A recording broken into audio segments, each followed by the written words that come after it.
ಅದೇ ರೀತಿ 100 ಕಿಲೋಮೀಟರ್ವರೆಗೂ ಯಾವುದೇ ಗ್ರಾನೈಟ್ ಕೂಡ ಇರುವುದಿಲ್ಲ. ಹುಡುಕಿದರೂ ಕೂಡ ಇಲ್ಲಿ ಸಿಗುವುದಿಲ್ಲ ಅಕ್ಕಪಕ್ಕದಲ್ಲಿ.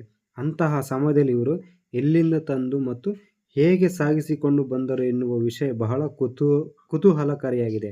ಯಾಕಪ್ಪ ಅಂದರೆ ಯಾವುದೇ ಸರೌಂಡಿಂಗಲ್ಲಿ ನೋಡಿದ್ರೆ ಇಲ್ಲಿ ಒಂದು ಕಲ್ಲು ಒಂದು ಗ್ರಾನೈಟ್ ಕೂಡ ಸಿಗೋದಿಲ್ಲ. ಅಂತಹ ಸಮಯದಲ್ಲಿ ಇವರು ತಂಜಾವೂರಿನಿಂದ ಅಂದರೆ ಸುಮಾರು 160 ಕಿಲೋಮೀಟರ್ದಲ್ಲಿ ದೂರದಲ್ಲಿರುವ ಕೂಡುಕೊಟ್ಟೈ ಎಂಬ ಪ್ರಾಂತದಿಂದ ತರಲಾಗಿದೆ ಎಂದು ಕೆಲವೊಂದು ಥಿಯರಿಗಳು ಹೇಳುತ್ತವೆ.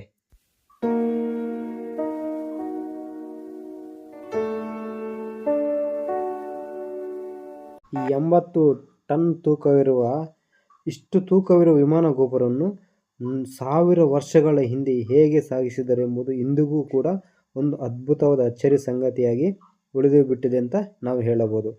ಕೆಲವು ಇತಿಹಾಸ ತಜ್ಞರ ಪ್ರಕಾರ ಈ ಕಳಶವನ್ನು ಅಥವಾ ವಿಮಾನ ಗೋಪುರವನ್ನು ಸಾಗಿಸಬೇಕಾದರೆ ಸುಮಾರು 7 ಕಿಲೋಮೀಟರ್ವರೆಗೂ ಒಂದು ಸ್ಲೋಪ್ ಥರ ಬ್ರಿಡ್ಜನ್ನು ಕಟ್ಟಿ ಅಲ್ಲಿಂದ ಆನೆಗಳ ಸಹಾಯದಿಂದ ಅಲ್ಲಿವರೆಗೂ ತಲುಪಿರಬಹುದೆಂದು ಹೇಳಲಾಗುತ್ತೆ.